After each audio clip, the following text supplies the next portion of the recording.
Gloria a Dios.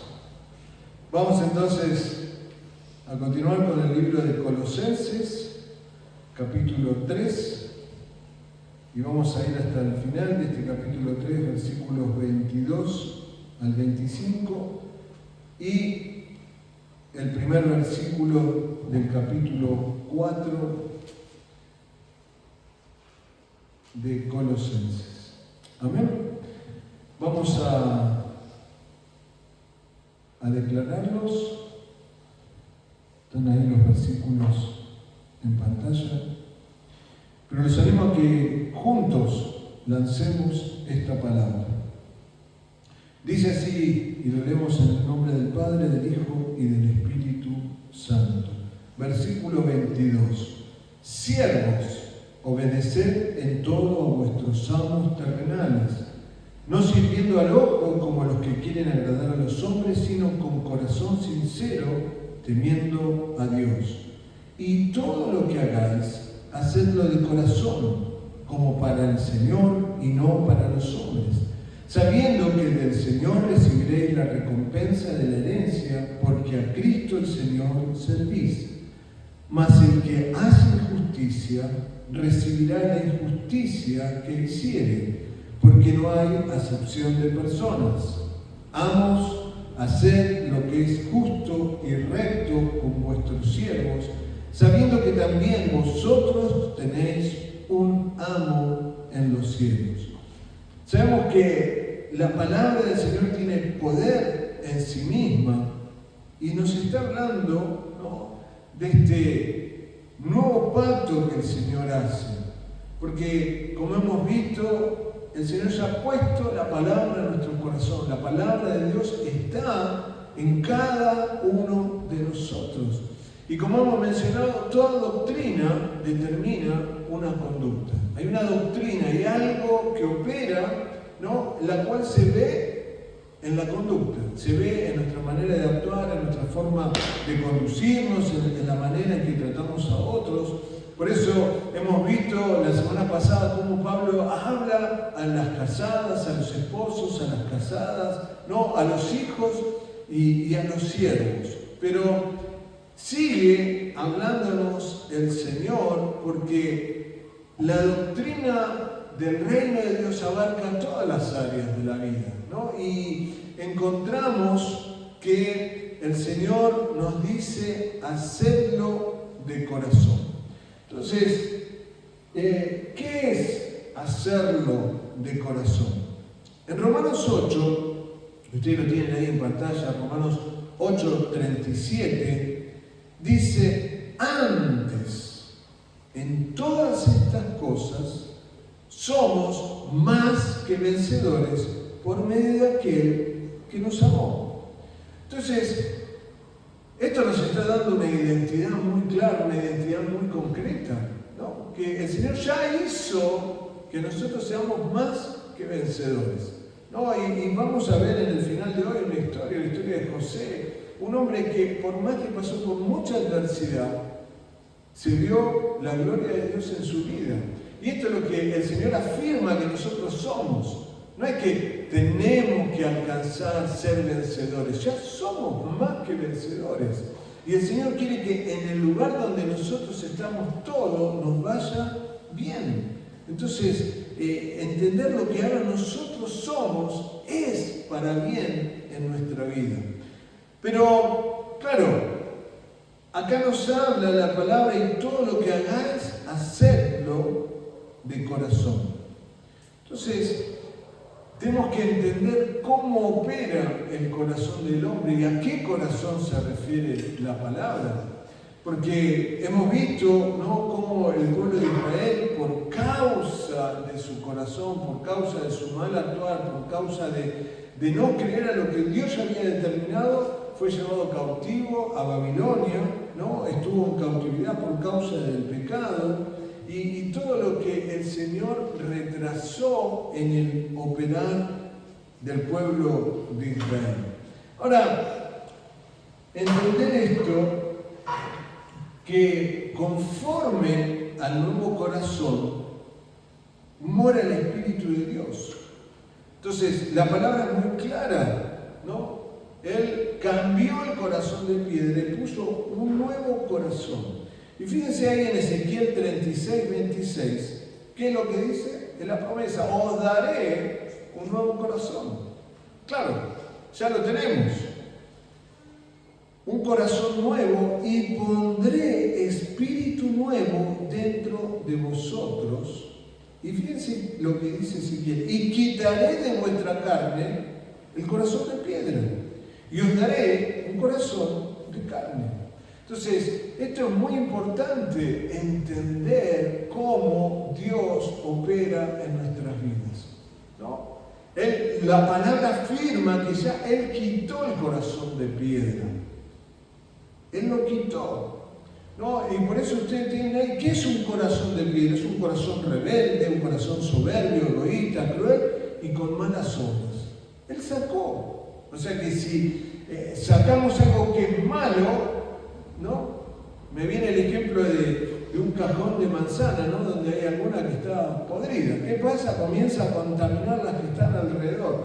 Pero si sacamos las que están contaminadas, las otras no se van a echar a perder. Y esto es lo que el Señor hizo. Ahora, no es que el Señor arregló, modificó el corazón, no, lo quitó. Por eso cuando habla de David, dice que David era un varón conforme al corazón de Dios. Porque por la fe David creyó a esto. No lo vivió porque Cristo no había llegado. No lo vivió en esta dispensación, pero lo vivió en su tiempo. Por eso Dios afirma que era un varón conforme al corazón de Dios. ¿Por qué? Porque hacía todo lo que a Dios bien le parecía. Ahora, ¿qué es un corazón de carne? Y acá está hablando de lo que nosotros somos, un corazón dócil, sencillo y conforme al corazón de Dios. Y este es el milagro de la salvación. ¿Cuál es el milagro de la salvación? No es solamente que ahora tengo a Cristo y tengo vida eterna, sino que el Señor me cambió.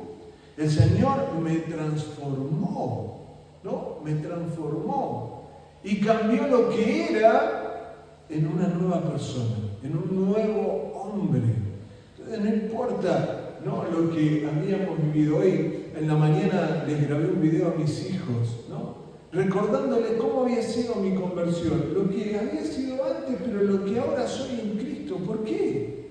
Por la obra de Él, por la obra de Cristo en la cruz. No porque yo haya hecho algo o haya sido merecedor de algo, sino lo que el Señor ya hizo. Entonces ese es el milagro de la salvación. Y saber que el espíritu del hombre, ¿no?, tal cual en el plano natural es incapaz de conocer lo bueno y no puede hacer nada por el alma, ¿no? Y esto es lo que debemos entender. ¿Cuánta gente, su alma, somos espíritu, ¿no?, alma y cuerpo, pero el alma muchas veces gobierna el cuerpo y ahí viene la angustia, viene la depresión, ¿no?, vienen los afanes de este mundo. Hoy podríamos decir, viene el estrés, no, y no puedo más, mi vida, no puedo más con mi vida, no sé para dónde ir, no sé qué hacer, tengo tantos problemas. Y el Señor dice claramente, venid a mí, ¿no? Venid a mí, si están cargados, y yo los voy a hacer descansar. Entonces, ir a la presencia del Señor, ir ante Él, en la fe, sabiendo lo que Él ya hizo en los hijos de Dios, nos libra de toda preocupación, de todo peso, nos libra, ¿no? Aún en situaciones quizás tan adversas. Yo les compartía ayer a unos hermanos, aún en esta situación de nuestra hija, ¿no? Claro, cuando uno escucha la palabra tumor, enseguida asocia a muerte. Pero yo le decía a ella, digo, a mí no me preocupa ni la enfermedad, no me preocupa ni siquiera que te mueras. Obviamente que uno como padre no quiere eso, pero no es ese el punto. El punto es tu vida espiritual, el punto es tu salvación. Porque Pablo decía, para mí morir es ganancia. Entonces no hay problema. Si como hijos de Dios no vamos a conocer, el cuerpo sí va a dejar de existir, este cuerpo natural, pero el Señor ya tiene preparado un cuerpo glorificado, un cuerpo celestial para nosotros. Entonces, ni siquiera en el cuerpo, porque no vamos a conocer la muerte los hijos de Dios, ¿no? Sino que vamos a otra dimensión. Ahora, este nuevo espíritu responde a la obra de creación en Cristo. Entonces, entender, ¿no?, cómo el Señor opera por medio de su espíritu en nuestro espíritu, para que nuestro espíritu ahora gobierne en el alma y gobierne en el cuerpo. Y esto fue lo que aconteció, ¿no?, en el tiempo de Esdras. Lo podemos leer ahí en el libro de Esdras o en Segunda de Crónicas. ¿No? ¿Se acuerdan cuando hubo un despertar? Aparece el nombre de Ciro, que había sido profetizado por Isaías 150 años antes. Y que hubo un despertar. No, Zorobabel fue despertado, Josué, el sumo sacerdote. ¿Para qué? Para lo que no se había hecho por 18 años, lo hicieron en 4. ¿Cuántas cosas quizás miramos en nuestra vida y no hemos hecho? No cosas que bien nos parecían a nosotros, sino cosas que Dios nos está pidiendo. Dios nos habla, Dios nos dice, te estoy pidiendo esto, sí, bueno, y pasan los años, pero Dios quiere hacerlo, no porque su obra es perfecta en nuestra vida, quiere que reaccionemos, ¿no? Por eso, si buscamos en 1 Corintios 2, versículo 9 al 16, dice la palabra del Señor: antes bien, como está escrito, cosas que ojo no vio, ni oído yo, ni han subido en corazón de hombre, son las que Dios ha preparado para los que le aman. ¿Cuántos le aman al Señor? Si están acá porque ustedes le aman al Señor. Entonces Dios tiene cosas preparadas, ya están listas, que no las hemos visto, que no las hemos oído, pero las tiene listas para nosotros. Pero Dios nos las reveló a nosotros por el Espíritu, porque el Espíritu todo lo escudriña aún lo profundo de Dios. Porque ¿quién de los hombres sabe las cosas del hombre, sino el Espíritu del hombre que está en él? No, nuestro espíritu en lo natural, nosotros sabemos cómo somos, sabemos cómo actuamos. Pero, ¿qué es lo que sigue diciendo la palabra del Señor? Así tampoco nadie conoció las cosas de Dios, sino el Espíritu de Dios. Entonces, cuando el Espíritu de Dios gobierna mi espíritu, comienzo a ver lo que no se veía. Y nosotros no hemos recibido el espíritu del mundo, sino el espíritu que proviene de Dios, para que sepamos lo que Dios nos ha concedido, ¿no? O sea que es algo que ya nos dio. Pero a veces, ¿no? Andamos, estoy mal, pero si Dios te dio gozo, ¿por qué estás mal? Y no, porque tengo problemas, pero si los problemas se los lleva el Señor, ¿no? Estamos con problemas financieros, no tengo, no puedo, siempre no podemos salir de esa situación financiera. ¿Pero por qué? Si Dios ya nos ha concedido, somos reyes y sacerdotes, Él nos ha dado una abundancia. Entonces, entender lo que nos ha concedido, de lo cual también hablamos, no con palabras enseñadas por sabiduría humana, sino con las que enseña el Espíritu, acomodando lo espiritual a lo espiritual. Pero el hombre natural, ahí no estamos nosotros, no percibe las cosas que son del Espíritu de Dios, porque para él son locura y no las puede entender porque se han de discernir espiritualmente. En cambio, ahora sí estamos nosotros ahí, el espiritual juzga todas las cosas, pero él no es juzgado de nadie. Porque ¿quién conoció la mente del Señor? ¿Quién le instruirá? Y qué hermoso este versículo que termina diciendo: mas nosotros tenemos la mente de Cristo. Tenemos la mente de Cristo, así que ahora pensamos y obramos conforme al Señor. Por eso todo lo que hacemos es conforme a esta nueva naturaleza. Ya no tenemos nada que ver con la vieja naturaleza, estamos para obrar como el Señor dice. Por eso el versículo 27 dice: y pondré dentro de vosotros mi espíritu y haré que andéis en mis estatutos y guardéis mis preceptos y los pongáis por obra. ¿Por qué venimos a la iglesia? Porque tiene que ver con los preceptos de Dios, con las cosas que Dios nos manda hacer, y como somos nuevos hombres respondemos.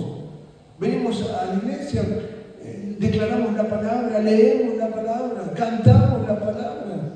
somos fieles al Señor, le servimos al Señor, le damos al Señor, ¿no?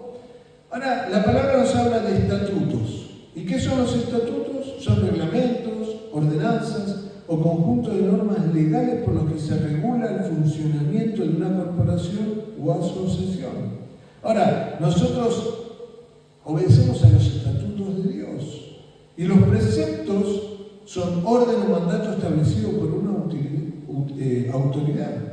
Entonces, la salvación que Dios nos ha dado es tan grande que nosotros no obedecemos. ¿Cómo voy a obedecer a lo que Dios me dice si todo lo que Él hace para mí es bueno? ¿No? Sería algo de necio no obedecer a todo lo que Dios me está diciendo. Por eso, los cambios son profundos. Por eso no hay afán, ¿no? Vemos los pájaros.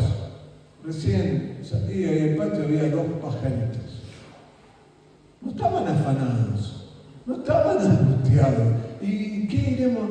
No, me llama la atención que cuando, bueno, casi siempre, ¿no? Porque casi todos los días llueve. Pero cuando llueve muy fuerte, hay un pájaro que siempre aparece y se posa debajo de unos cables que están allá al fondo, pero porque hay techo. Y no se preocupa, ¿no? Y si el Señor se encarga de las aves del campo, dice la palabra eso, les da el alimento, les da el cobijo, ¿cuánto más a nosotros? Fíjense lo que dice este versículo, ustedes lo tienen aquí: habitaréis en la tierra que di a vuestros padres, y vosotros me seréis por pueblo, y yo seré a vosotros por Dios. Y os guardaré, esto es lo que Dios nos está diciendo de esta manera, os guardaré de todas vuestras inmundicias, y fíjense, y llamaré al trigo y lo multiplicaré, y no os daré hambre. Entonces, fíjense que Él llama al trigo y lo multiplica. ¿Qué está diciendo? ¿Qué nos habla esto? De la abundancia que Dios quiere darnos a nosotros. Pero Él lo hace. A veces estamos tan afanados, ¿no? Por trabajar. Y que si no trabajo no va a pasar nada. Y obviamente, por causa del pecado hay que trabajar. Y hay que trabajar, y trabajamos. Y mucho, quizás. Pero no porque si yo no lo hago, no va a pasar nada. Obviamente tengo que hacerlo. Pero mi dependencia no está en que las cosas van a suceder porque yo las amo. Las cosas suceden es porque yo obedezco a Dios, hago lo que tengo que hacer y Él se encarga de multiplicar. Entonces, a veces nos estamos afanando y Dios lo puede hacer. Así como cuando fue despertado del Espíritu, hicieron en 4 años lo que no habían hecho en 18. Dios puede hacer lo mismo con nuestras vidas, con nuestros emprendimientos, con nuestros haceres diarios. ¿Pero por qué? Porque estoy obedeciendo a lo que Dios me está pidiendo. Llamaré al trigo y lo multiplicaré y no os daré hambre. Y fíjense lo que dice: multiplicaré asimismo el fruto de los árboles y el fruto de los campos, para que nunca más recibáis oprobio de hambre entre las naciones. ¿Qué nos está diciendo el Señor? Que no vamos a abrir nuestra alacena y va a estar vacía. Que no vamos a abrir nuestra heladera y va a estar vacía. Y Señor, ¿y qué voy a comer? Señor, si tú nos multiplicas, ¿no? Multiplicaré ese mismo el fruto de los árboles, o sea que va a haber abundancia. Dios nos promete abundancia, hermanos. ¿Pero a quiénes? A los fieles, a los que vivimos bajo esta nueva identidad del nuevo hombre, que le creemos lo que Él ya hizo en nuestras vidas. Por eso la doctrina de los siervos abarca mucho. Los que se escudan diciendo que no están para agradar a los hombres, no saben que lo que hacen tampoco agrada al Padre Celestial. Entonces, acá está hablando, y este pasaje que hemos leído, ¿no? Y si todo lo que hagáis, hacedlo de corazón, como para el Señor, y no para los hombres. Entonces no lo estoy haciendo por el de al lado, no lo estoy haciendo para que me aplaudan, lo hago para el Señor. Y el Señor, que escudriña el corazón y sabe que lo estoy haciendo para Él, entonces cuando ve que lo hago para Él, ahí comienza la abundancia de Dios. ¿Sí? Ahí comienza el bien de Dios. Y esto es lo que el Señor tiene para nosotros. Dice, versículos 24, sabiendo que del Señor recibiréis la recompensa de la herencia. O sea que la recompensa es grande. Y hay una recompensa en los cielos, pero hay una recompensa aquí en la tierra. Dice Colosenses 1:12, con gozo dando gracias al Padre que nos hizo aptos para participar de la herencia de los santos en luz. ¿Cómo es la herencia del Señor? Imagínense, ¿no? ¿Cómo será esa herencia? Escasa, chiquita, diminuta, pobre, ¿no? A veces he escuchado a algunos decir, cuando han partido sus padres, ¿y qué te dejaron? La pregunta, ¿no? ¿Y qué te dejaron? Deudas. Deudas, solo me dejaron deudas, ¿no? Pero así no es nuestro Padre Celestial.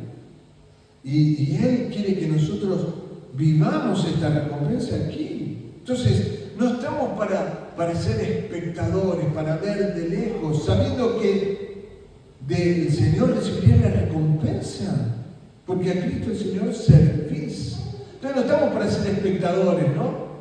No estamos para ser chusmas del reino de Dios, ¿no? Los que están ahí como chusmas están ahí pendientes de ver y contar, pero no participan, no son actores. Y esa es la gran diferencia. La herencia es el gran regalo que nos ha sido dado por ser cuerpo de Cristo. Antes éramos hijos del diablo, ahora somos hijos de Dios. Antes teníamos la muerte asegurada, ahora tenemos la vida eterna. Pero, claro, alguno puede decir, pero esto bueno, va a ser allá en el cielo. Pero no, aquí en la tierra. Aquí en la tierra podemos vivir y disfrutar de ser hijos de Dios. La plenitud de toda la deidad fue la recompensa al Hijo por parte del Padre. Pero ahora nosotros somos uno con Él. Somos uno con Cristo. Entonces, todas las bendiciones del Hijo están en nuestras vidas. Porque el Señor nos ha bendecido. Por eso dice, los siervos fieles sirven a Cristo el Señor. Servir a Cristo sobrepasa todo entendimiento. La eternidad con la gloria del Hijo está al alcance de la mano de los hijos de Dios. ¿Por qué? Porque lo hacemos por fe. ¿Qué dice la palabra? ¿El justo por la fe? Vivirá. Entonces no hacemos el orar porque sí, sino que ahora porque somos justos servimos a Dios. Y si se hace lo injusto, lo dice la palabra, se recibirá injusticia. Gálatas 6:7 que dice, no os engañéis. Dios no puede ser burlado, pues todo lo que el hombre sembrare, eso también segará. Eso tiene que ver con la ley de la cosecha y de la siembra. ¿Qué dice la palabra? Si en lo poco me fuiste fiel, en lo mucho te pondré. ¿Cuántos quieren lo mucho? ¿Quieren lo mucho? Claro que sí, yo quiero lo mucho de Dios. Pero para recibir lo mucho de Dios, tengo que ser fiel en lo poco. Y a veces ahí nos cuesta ser fiel en lo poco. Entonces, lo tienen ahí, ahí en pantalla. Dice, hay creyentes que se sienten que les falta la bendición de todo su esfuerzo invertido en el trabajo. Pero Dios no puede negar su palabra. Y el Señor lo aclaró, no hay acepción de personas. Entonces, algunos trabajan. Y todo lo que entra cae en saco roto. Pero, ¿para quién lo estás haciendo? ¿Para tu vida o para el Señor? ¿Cómo comenzás tu día? ¿Con el Señor tomado de la mano? Señor, hoy no puedo trabajar si vos no estás conmigo. ¿No? Moisés, que le dijo, si tú no vienes, yo no me muevo. No me muevo de este lugar. Y ese tiene que ser nuestro sentir, Señor, lo que haga, sea lo que sea. Voy a preparar una sopa, que la preparé todo, pero Señor, esta sopa, hacela vos. Porque la hago para vos, con toda la excelencia. Aunque la van a comer mis hijos, no sé, el que sea. Pero la excelencia se manifiesta en los hijos de Dios. Por eso, los que ejercen autoridad hacen lo justo y recto. Esto es lo que afirmamos según el versículo 1 del capítulo 4. ¿Qué dice? Amos, haced lo que es justo y recto con vuestros siervos, sabiendo que también vosotros tenéis un amo en los cielos. Entonces, podemos tener un jefe, pero ¿qué le dice el Señor al jefe? Hacer lo que es justo y recto con vuestros siervos. Hoy cambiaríamos la palabra siervos por empleados. Y algunos me dicen, bueno, pues yo no tengo empleado, no tengo gente a cargo. Pero las madres tienen hijos a cargo y a veces se enseñorean de sus hijos. Los hermanos mayores se enseñorean de los hermanos menores, ¿no? Los esposos se enseñorean de las esposas y así, o viceversa, ¿no? Entonces, entender que los siervos fieles reciben recompensa. Entonces, ¿cuánto más para aquellos que son cabeza? ¿No? Aquellos que son jefes, aquellos que tienen un lugar de autoridad. ¿Qué es lo que nos dice el Señor? Hacer lo que es justo. El Señor nos exhorta a hacer lo justo y lo recto, porque esta es la manera de ejercer autoridad como cabezas.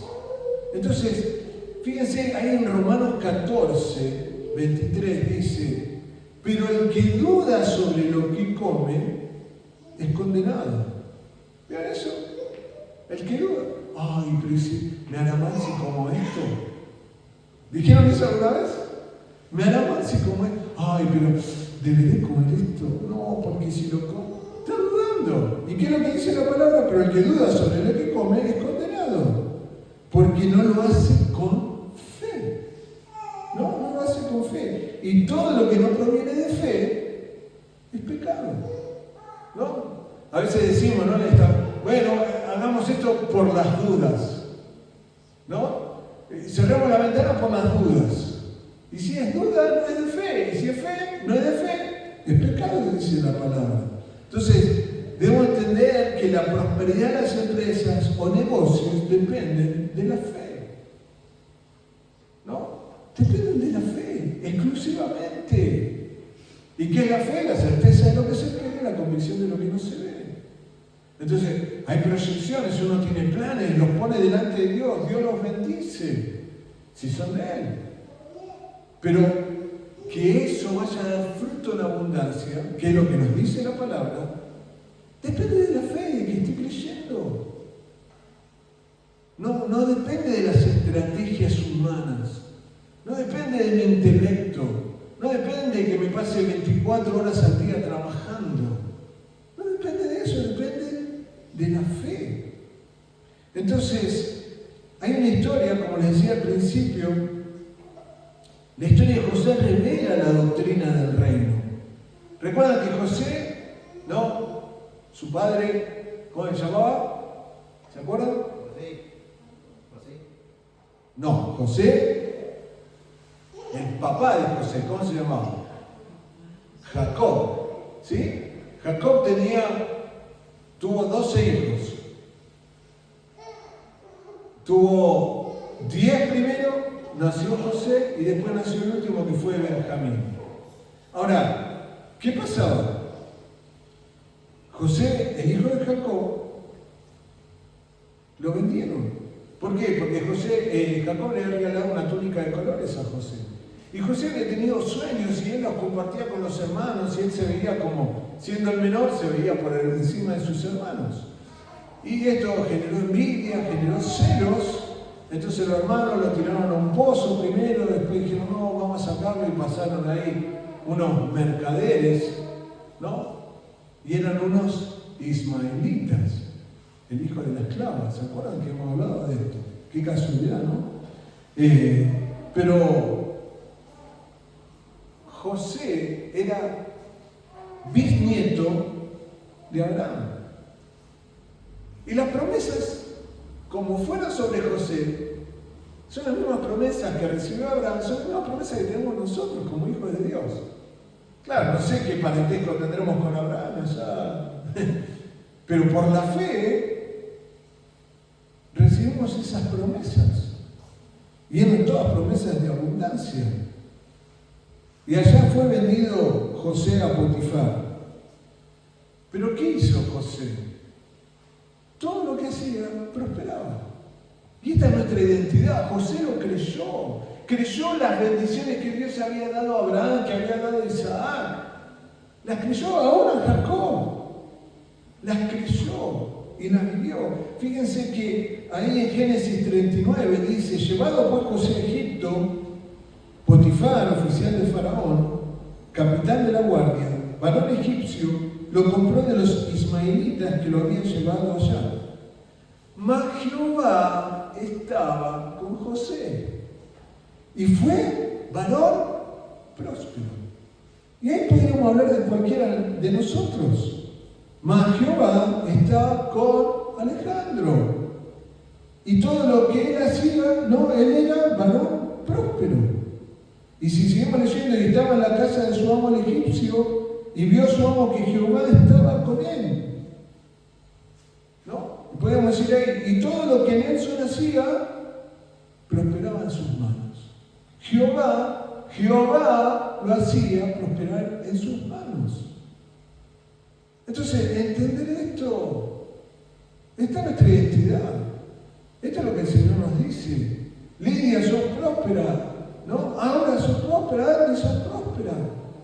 Cada uno de los que estamos acá somos prósperos. Y el Señor hace prosperar lo que pone en nuestras manos, pero Él es. Ahora, si nosotros vemos la historia, todo ayuda bien. ¿A quién le hubiera gustado que sus propios hermanos lo tienen en un pozo, sabiendo que se iba a morir ahí? Pero después el Señor intervino y lo terminaron vendiendo como esclavo. ¿A quién le gustaría eso? Y que lo lleven como esclavo. Y todo lo que pasó, ¿no? La esposa de Potifar levantó falso testimonio y terminó en la cárcel. Pero en el final de la historia, vemos que José pasó a ser el administrador de todo Egipto. Y eso permitió que el pueblo de Israel, hasta el día de hoy, continuara. Porque no había para comer. Entonces, Dios guió los pasos de José, terminó siendo el segundo del faraón a los 30 años. O sea que a los 17 pasó, si ahora tenía 30, y a los 17 fue llevado, pasaron 13 años. 13 años que no habrán sido fáciles. Pero José permaneció fiel. Y todo lo que hacía prosperaba, ¿no? Y esto permitió que, como ellos eran ganaderos, les dieron la tierra de Gosén, ¿no? Una tierra muy particular. Y ahí fue toda la familia de José, ¿no? Y conocemos la historia de José cuando que él primero le ponen cosas en el alfolí de Benjamín y hacen que se quede, y esto para que después viniera Jacob y se reencontrara con toda la familia, y los hermanos pudieran pedirle perdón y él perdonara a sus hermanos. Pero esto tenía un propósito mucho mayor. Y esto es lo que tenemos que entender, que lo que puede pasar en nuestras vidas tiene un propósito mucho mayor, ¿no? Yo veo en la vida de Nelson cuántas cosas ha pasado con su corta edad. Pero Dios tiene un propósito mayor con Nelson. Y vaya a saber, ¿no?, lo que Dios quiere hacer. Quizás Dios quiere levantar un ingeniero, no sé, un diputado, o un pastor, o un evangelista. Pero yo sé que Dios tiene un propósito con la vida, como lo tiene con la vida de todos nosotros. Y uno dice, no, pero ya a esta altura de mi vida ya estoy grande, ¿qué iba a hacer Dios? Y dije, ¿qué me iba a imaginar que a la altura de mi vida se me iba a decir, deja todo y andate a otro país? No, pero Dios es así. Entonces, los que son cabezas deben sujetarse al amo en los cielos. Y fíjense, ¿no?, lo que dice aquí en pantalla, ¿no?, acá abajo, recuadrado. Dime cómo tratas a tu gente y sabré cómo responderás al Señor al rendirme cuentas de lo que tuviste bajo tu autoridad. ¿Cómo estás tratando a tu gente? ¿Cómo estás tratando a tus hijos, a tus empleados, a tus seres queridos? ¿Cómo los estás tratando? Pero cuando nos sujetamos al Señor, a nuestro amo, las cosas son diferentes. Por eso la doctrina del reino es la perfecta y es justa.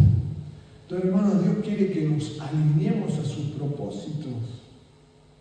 Y les digo, oramos como pastor, junto con Graciela, oramos por ustedes, para que lo que hemos leído antes, no cosas que ojo no vio, ni oído yo, ni han subido al corazón de hombre, les sea revelada, que es un despertar espiritual. Cada uno en su realidad, cada uno en sus situaciones, que son diferentes. No es lo mismo la responsabilidad que tiene uno que tiene el otro. No. Pero cuando dependemos del Señor y se despierta esto, hermanos, Dios quiere hacer algo. Tengo certeza de que Dios quiere hacer algo con nosotros como iglesia. Y continuamente estamos orando y pidiendo al Señor. Y no es porque uno busque como pastor una mega iglesia. Si Dios quiere darla, que la dé. Pero no es que tengo una iglesia de 10.000 personas. Si Dios quiere hacerlo, que lo haga. Pero no ese es el fin. No quiero que el fin, ¿no? Señor, en lo poco somos pocos. En lo poco fui fiel. Quiero lo mucho. Pero quiero que eso se vea en los frutos de sus vidas, en el compromiso con el Señor, en el actuar. ¿Y qué mayor gozo como pastor que ver, ¿no?, que la iglesia crece en conocimiento de la palabra? La iglesia crece en el servicio de Dios. La iglesia crece aún en la abundancia, en la prosperidad. ¿No? Si Dios tiene todo para darnos. Tiene todo.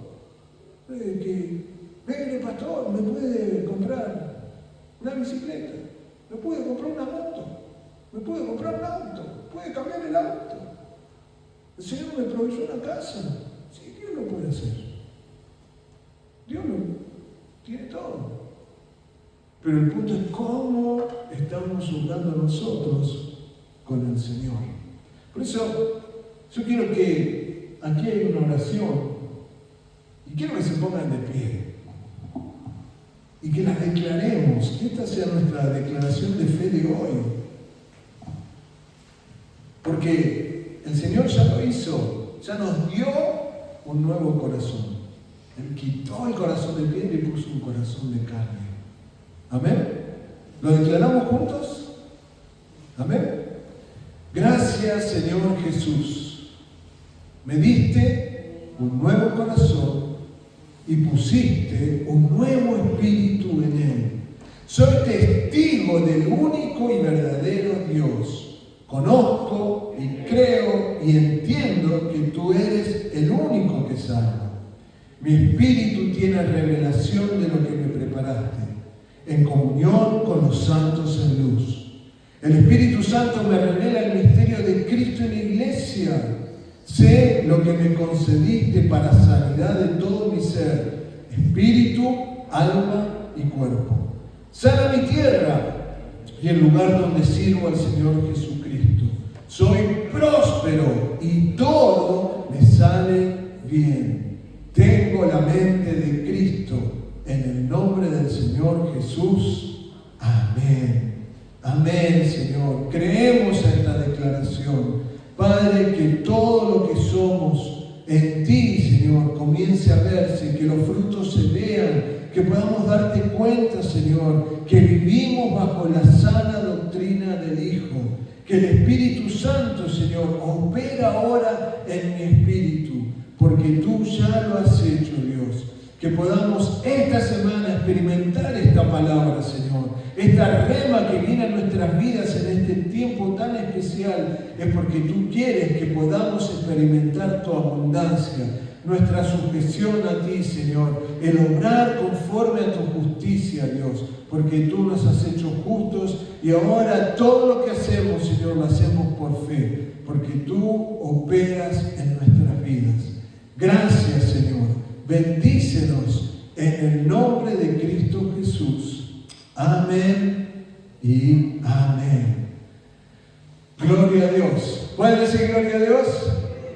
Amén.